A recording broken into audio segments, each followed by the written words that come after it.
y armas. Ese parece ser uno de los mayores objetivos de la primera gran gira internacional del presidente de Estados Unidos, Donald Trump. Su visita oficial dura 4 días. Comienza en Arabia Saudita, sigue por Qatar y Emiratos Árabes Unidos. Y desde Riad hizo uno de los anuncios menos esperados.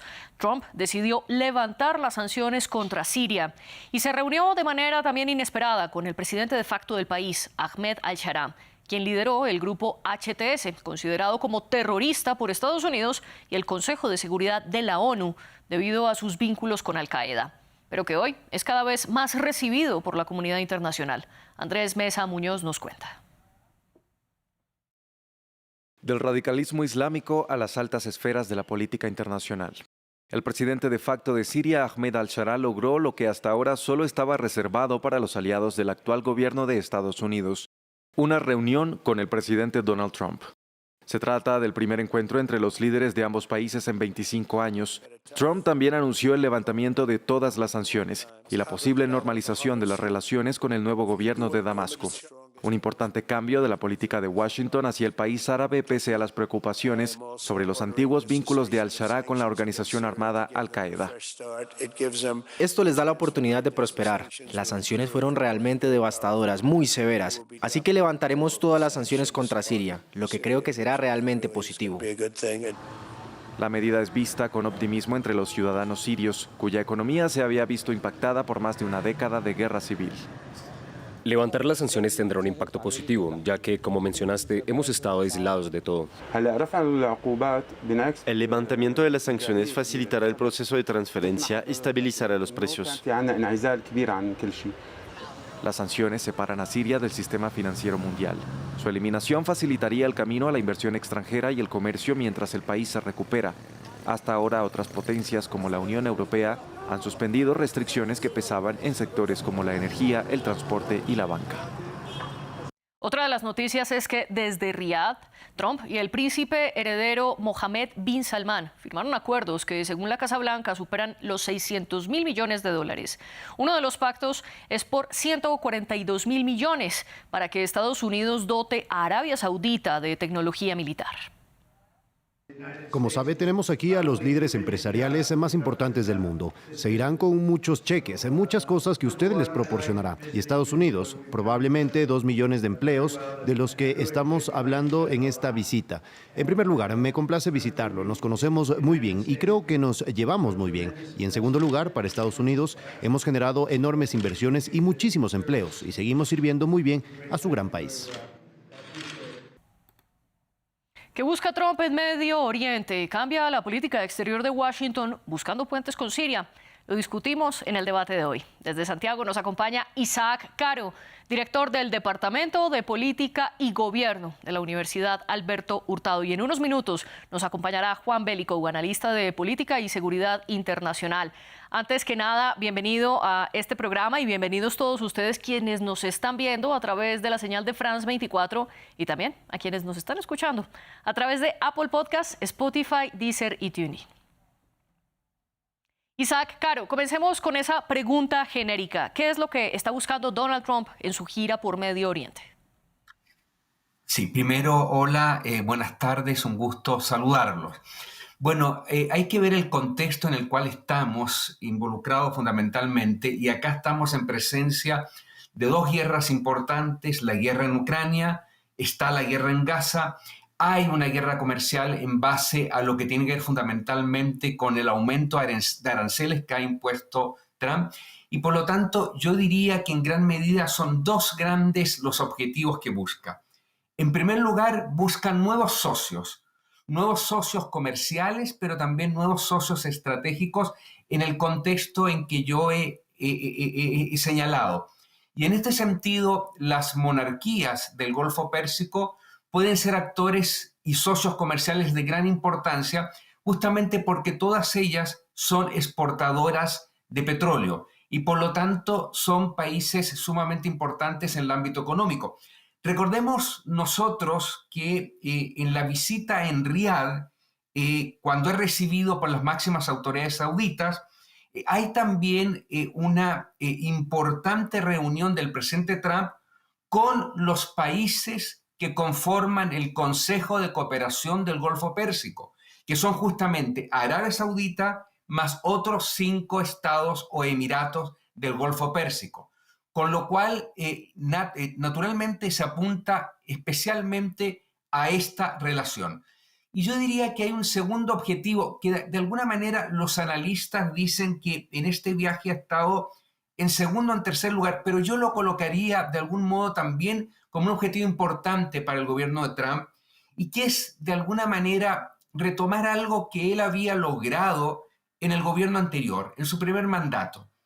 Él logró un cambio importante en el Medio Oriente, especialmente a partir de los acuerdos de Abraham, que implicaban el reconocimiento de Marruecos, de Bahrein y de los Emiratos Árabes Unidos a Israel. Y el gobierno de los Estados Unidos y el gobierno de Trump en particular había manejado mucho el objetivo de que se sumara Arabia Saudita a estos acuerdos. Posteriormente viene el gobierno de Biden, también trabajó en esta dirección, pero vienen los hechos que todos conocemos del 7 de octubre del 2023, después de la toma de rehenes por parte de Hamas, de rehenes israelíes. Israel lanza una dura represalia en la Franja de Gaza, y esto impide cualquier acercamiento entre Israel y Arabia Saudita. En consecuencia, para Trump es fundamental reforzar los acuerdos. Probablemente no ahora o no inmediatamente con la incorporación de Arabia Saudita a estos acuerdos, porque Arabia Saudita ha señalado no va a haber normalización de relaciones diplomáticas con Israel mientras no exista una solución a la situación palestina y concretamente a la situación de Gaza. Sin embargo, recordemos, hay un hecho importante. En la reunión que sostiene Trump con el líder sirio en la capital saudita, en Riad, una de las, y que implica, como lo dice la nota anterior, que implica el levantamiento de las sanciones económicas, una de las instancias que menciona Trump al líder sirio es que justamente establezca una normalización de relaciones diplomáticas con Israel, lo que implica sumar a Siria a los acuerdos de Abraham. A mí me parece que también ahí hay un objetivo importante de esta visita. En efecto, usted pone varios elementos sobre la mesa. Siria, el restablecimiento de relaciones diplomáticas con Israel por parte de los países de Medio Oriente y algo que Trump ha impulsado desde su primera administración. Más adelante vamos a volver sobre ambos puntos. Pero quiero preguntarle, Isaac, usted dice que uno de los objetivos de esta gira por Medio Oriente es buscar nuevos socios comerciales y estratégicos. Sin embargo, Arabia Saudita no es un nuevo socio de Trump ni de Estados Unidos. De hecho, en su primera administración, el primer viaje oficial del entonces presidente lo hizo también a Arabia Saudita, algo que prácticamente se está repitiendo hoy. El primer viaje oficial de Donald Trump fue al funeral del Papa Francisco en el Vaticano, pero fue algo muy corto. Esta es su primera gran gira internacional y de nuevo elige a Arabia Saudita. ¿Cómo entender este símbolo diplomático, pero sobre todo cómo entender este pacto desde lo militar? Trump ha afirmado que quiere fortalecer los vínculos armamentísticos con Arabia Saudita y respaldar a este socio. ¿Por qué le importa tanto? Sí. A ver, yo creo que aquí hay que hablar claramente, no solamente, como tú señalas en la pregunta, la importancia comercial, sino que también de la importancia estratégica que tiene Arabia Saudita. Trump habla de un acuerdo de alrededor de 600.000, tengo acá la cifra, 600.000 millones de dólares, pero también se habla del acuerdo más importante en materia de transferencia de armas. Acá hay una importante ayuda, asistencia militar de los Estados Unidos a Arabia Saudita, pero también, de acuerdo a lo que yo vi, el convenio también incorpora, por ejemplo, varios ítems que tienen que ver con la modernización de las fuerzas militares, especialmente la Fuerza Aérea de Arabia Saudita. También tiene que ver con tiene que ver también con acceso a todo a toda la parte de la industria espacial por parte de Arabia Saudita. O sea, aquí hay claramente, al parecer, un objetivo mayor, que es el de por parte de Estados Unidos, que es el de transformar a Arabia Saudita en una potencia militar del Medio Oriente y en un socio estratégico para los Estados Unidos. Sí. Biden había viajado durante su gobierno a Arabia Saudita, Trump también había viajado, pero el contexto era distinto porque se acusaba entonces a Arabia Saudita de la muerte, del asesinato de un ex periodista, y en consecuencia había una temática de derechos humanos que estaba de alguna manera bastante establecida como tema en los viajes anteriores. Pero la situación hoy en día, el contexto, yo creo que ha cambiado. El segundo gobierno de Trump ha tenido un rol, sobre todo lo que tiene que ver con el Medio Oriente, un rol bastante importante. ¿Y por qué Arabia Saudita? Arabia Saudita, debemos recordarlo, ha tenido un papel negociador de gran importancia. Ha sido un Estado que ha negociado en conflictos importantes. Y yo quiero recordar cómo Sí, Isaac. hace unas semanas atrás estaban, por ejemplo, reunidos representantes del gobierno de Estados Unidos con el gobierno de Rusia, justamente en Arabia Saudita. Discúlpame, lo También se interrumpo. Ya reunieron, vamos a pasar a ese sí. rol de la negociación por parte Sí. de Arabia Saudita, pero antes quiero darle la Perfecto. bienvenida a nuestro segundo invitado que ya se une a la conversación, Juan Belicov. Un placer conversar con usted. Estábamos hablando un poco con Isaac sobre cómo durante la administración de Joe Biden, Estados Unidos consideró como Estado paria a Arabia Saudita por el asesinato del periodista Khashoggi. Ahora pasamos de eso a Donald Trump diciendo que Arabia Saudita es uno de sus grandes aliados y que debe ser una de las mayores fortalezas militares en el Golfo Pérsico y en todo Medio Oriente. ¿Esto es para contrarrestar a Irán? Sí, no solamente es digamos, cambió un poco el escenario geopolítico en la región. La situación de Siria ha mutado sustancialmente y por lo tanto se está buscando un equilibrio de poder diferente al que ya conocíamos, y en ese juego Arabia Saudita estaría jugando un rol bastante importante como contrapeso de Irán, que es digamos, el enemigo designado en este momento, ¿no? Y en ese reequilibrio de poderes, ¿qué tan posible es que Donald Trump logre que Arabia Saudita restablezca sus relaciones diplomáticas con Israel a través de los acuerdos de Abraham? Porque ahora, en este encuentro en Riad, el presidente estadounidense dijo de manera textual que era su ferviente deseo que Arabia Saudita se uniera a los acuerdos de Abraham, algo que supuestamente estaba a punto de ocurrir cuando pasó el ataque de Hamás contra los israelíes. Sin embargo, Arabia Saudita todavía no se ha pronunciado al respecto. ¿Es posible que lo haga? Sí, es posible siempre y cuando cambie la situación contextual que hay en Gaza. Arabia Saudita, digamos, perdería muchos apoyos regionales, muchos apoyos en el mundo islámico, precisamente si cambia de postura frente a lo que está aconteciendo a Gaza. Así que el futuro de Gaza está estrechamente vinculado a la situación de Arabia Saudita y viceversa, ¿no? Es un juego a muchas bandas donde hay muchos actores y muchas circunstancias que están en juego en este momento. Y claramente Trump parece haber puesto un poco de distancia con Netanyahu para acercarse a Arabia Saudita y forzar el juego de ese lado. Pero está todo por verse todavía, ¿no? Y en ese alejamiento de Israel, ¿usted considera, Juan, que es esa la razón por la que Donald Trump no incluye a Israel en su viaje, por la que negocia de manera directa con los hutíes sin pasar por el gobierno israelí y por el que ahora está en suelo de Medio Oriente, tampoco sin pasar por Tel Aviv? Bueno, es el estilo Trump.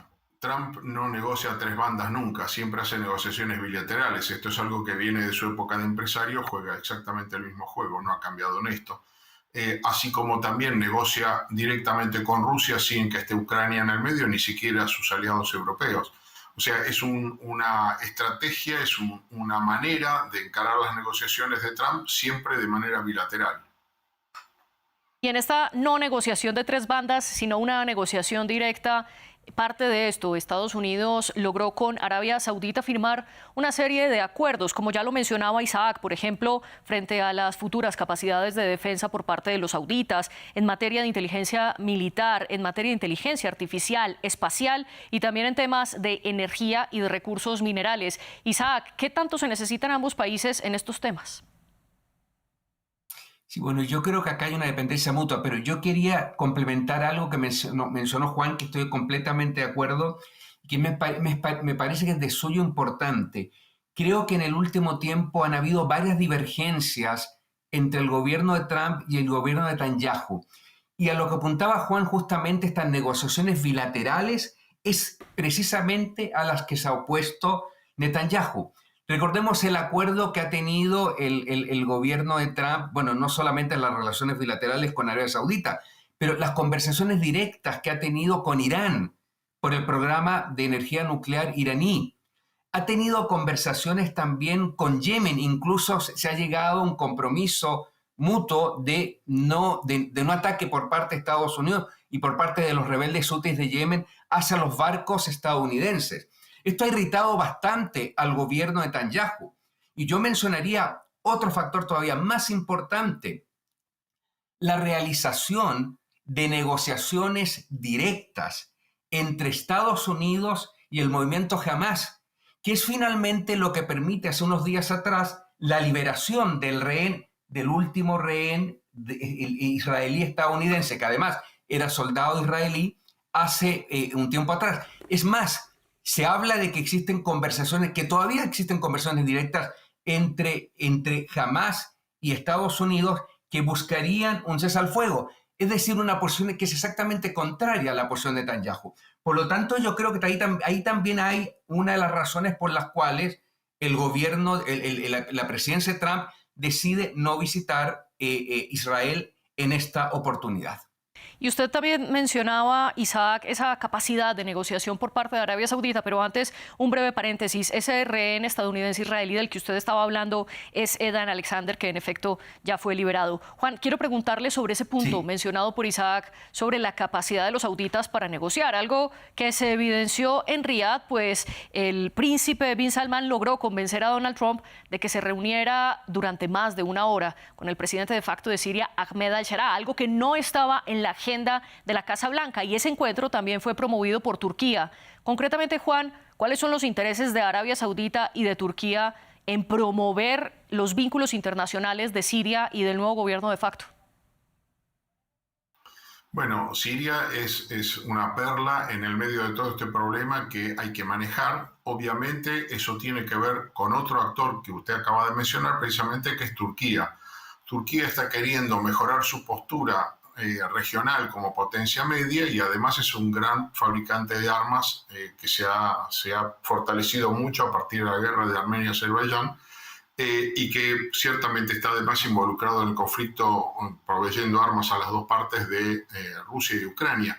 Es decir, acá yo creo que uno de los motivos por los cuales aceptó Trump esta negociación es justamente para dejar de lado a Turquía, para quitarle un poco de protagonismo, nuevamente llevando esto a un diálogo bilateral. Es mucho el estilo de Trump. No sé si recordarán ustedes aquella imagen de Trump sacándolo a Macron en el Vaticano, donde le habían puesto 3 sillas para conversar con Zelensky y literalmente la cara de Trump fue muy evidente, un diálogo que no escuchamos el audio, pero quedó claro que él marginó a Macron y lo dejó afuera. En este caso yo creo que Trump está intentando dejar afuera a Turquía y en eso él está intentando fortalecer a Arabia Saudita como un contrapeso precisamente a Turquía. Esta es mi percepción intuitiva, yo diría. No tengo mucho fundamento más como para sospechar. Conociendo el estilo de Trump, creo que esa es la historia. Pero si quiere sacar a Turquía, ¿por qué aceptó la llamada telefónica de Erdogan y su participación en esa reunión, Juan? Bueno, Erdogan es un facilitador y está queriendo ponerse en el medio de las negociaciones. Lo que pasa es que no lo dejan sentarse a la mesa. Está intentando facilitar esas conversaciones y él sentarse a la mesa, pero Erdogan, la verdad es que Trump no lo va a dejar sentarse, esto está claro. Y él prefiere establecer diálogo directo con Siria antes de que Turquía avance en su posición en el medio, porque además Turquía tiene una relación bastante ambigua, pero buena, yo diría, con Israel. Y eso tampoco es una situación que a Trump le esté gustando demasiado. Entonces, de ahí que las fotos, ustedes aquí la ven, son muy contundentes. En esa reunión no está Erdogan. Y parte de esa estrategia, según usted, Juan, ese intento de Estados Unidos de sacar a otros jugadores de la mesa, en este caso Turquía. Isaac, quiero preguntarle si hace parte de esa estrategia o cómo explicar el hecho de que Al-Sharaa pasó de liderar un grupo que había sido catalogado como terrorista, el HTS, lo catalogó así el Departamento de Seguridad de Estados Unidos en 2014, luego el Consejo de Seguridad de la ONU en 2015, y justo con el HTS derrocaron al gobierno de Bashar al-Assad y se tomaron el gobierno. Por eso hablamos de un presidente de facto que luego se convierte también en presidente interino, a ser elegido localmente. Pero quiero preguntarle, Isaac, ¿cómo se pasa Al-Sharaa de ser el líder de un grupo catalogado como terrorista ahora a sentarse a la mesa? Primero con el presidente Emmanuel Macron, el primer líder de Occidente, y ahora con Donald Trump, además de sentarse con otros líderes de Medio Oriente, incluyendo además al líder turco. Bueno, algunas veces ya el estar en la política o el gobernar modera. Ya gobernar significa moderación. No siempre, pero en algunos casos. Y pareciera ser que en este caso, en el caso del líder sirio, desde que ha llegado al poder ha tenido un discurso fundamentalmente que ha buscado una moderación y terminar lo que era un poco, lo que había sido de alguna manera con el pasado islamista, justamente perteneciente al Frente al-Nura, una fracción de Al-Qaeda. Y al parecer, yo diría que en los eventos, en los hechos, tal vez con una excepción que me voy a referir en un rato más, me pareciera ser que lo ha logrado. Ha logrado él tener, de alguna manera, mantener una cierta estabilidad, entre comillas, en Siria, algo difícil después de varios años de guerra civil. Y efectivamente, al parecer también ha tenido negociaciones con diferentes grupos. Yo diría que tal vez la crisis, por lo tanto ha habido una moderación, tanto en el discurso como en los hechos. Yo diría que tal vez la excepción más importante a esta regla ha sido lo que se produjo hace algunos meses atrás, fundamentalmente con respecto a la masacre que hubo de varias decenas de muertos de los alawitas. Recordemos que los alawitas es una minoría a la que existen en Siria, a la que pertenecía justamente el régimen de Assad. Entonces me parece eso que es algo de alguna manera importante. Y permíteme agregar algo con respecto a la figura de Erdogan y de Turquía, particularmente ahora, en la coyuntura actual. Me parece que Erdogan, hoy en día en particular, tiene una importancia fundamental. No sabemos, yo no he visto noticias ahora último, justamente porque se produciría, o porque hay una convocatoria que no sabemos si se va a realizar o no en Estambul, entre los máximos líderes de Rusia y de Ucrania. Estoy hablando de Putin y de Zelensky, con la mediación de Turquía, en la cual participaría, si esto llega a concretarse, el presidente Trump. Por lo tanto, hoy en día la figura Erdogan adquiere una importancia central, sobre todo en el caso que se produzca esta reunión, si es que no ha habido una información que yo no conozca y ha sido desestimada en las últimas horas. Justamente, permítame actualizar lo que ha pasado. Putin dijo, o se conoce que Putin no está en la delegación rusa y Donald Trump tampoco iría a Turquía para estos diálogos, mientras que el presidente ucraniano Volodymyr Zelensky dice que está camino a Ankara. Esto es una situación que está cambiando minuto a minuto y finalmente no sabremos si se encontrarán o no, pero lo último que se ha sabido es que no irán a Ankara. Juan, permítame, volvamos sobre el tema del viaje de Donald Trump por Medio Oriente y concretamente por el Golfo Pérsico. Quería preguntarle sobre esa estabilización de la que hablaba Isaac en Siria, que está buscando diferentes países. Parte de ello es la decisión de Donald Trump de levantar las sanciones que Estados Unidos había impuesto desde antes incluso del inicio de la guerra civil en Siria en 2011. ¿El levantamiento de estas sanciones a cambio de ciertas condiciones permitiría la inversión extranjera en Siria? ¿Le puede servir al país?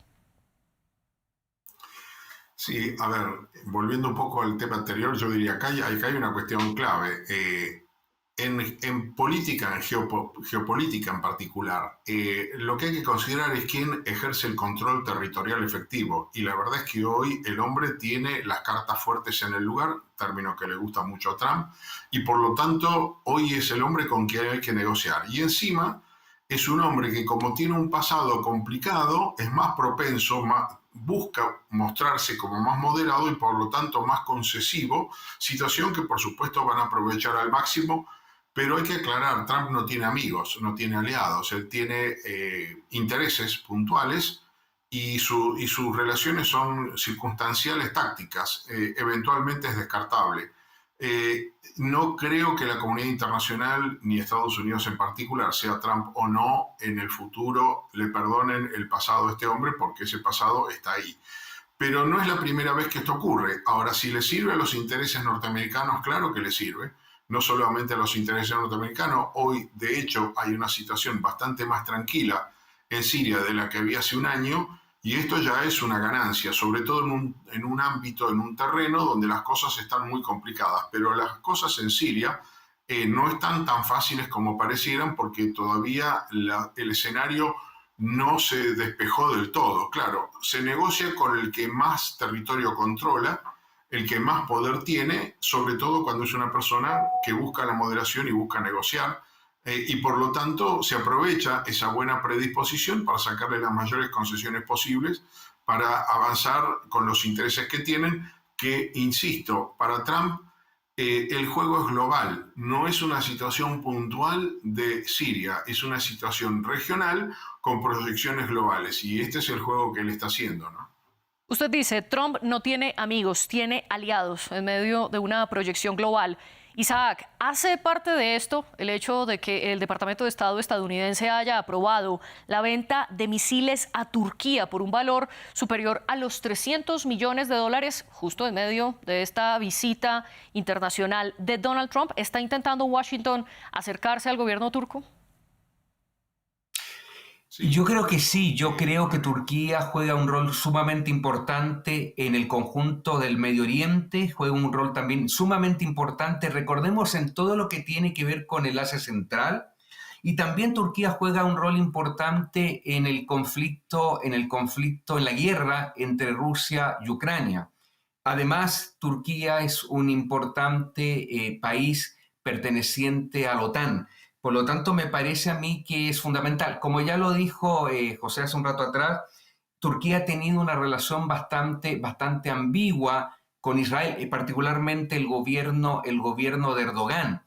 Pero indiscutiblemente que es un actor de gran importancia no solamente para los Estados Unidos, también para Europa, a pesar de las divergencias que han habido entre Turquía y Europa. Y en ese sentido le interesa, especialmente a Estados Unidos, mantener la estabilidad en Turquía, algo que algunos meses atrás se vio justamente desestabilizado por fuertes manifestaciones tras el encarcelamiento del, si es que no me equivoco, era el alcalde, no sé si de Ankara o de Estambul, que es un opositor de Erdogan, donde ha habido también, lo mismo que en otros países, un proceso de autocratización bastante importante. Pero insisto, es un país, sí.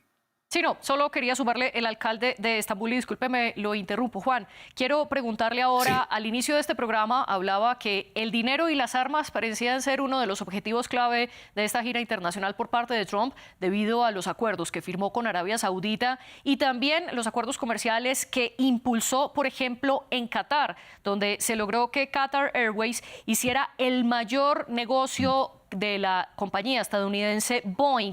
Todo esto en medio de las críticas que ha enfrentado esta compañía. Le pidió, hasta ahora se conoce, 210 aviones de fuselaje. ¿Quiere Donald Trump promocionar las relaciones comerciales de Estados Unidos con Medio Oriente, y por qué le beneficia esto a Washington? Bueno, Trump tiene un problema muy serio en este momento, que es producto de la guerra comercial, ha generado no solamente la guerra comercial, también la reducción del Estado, la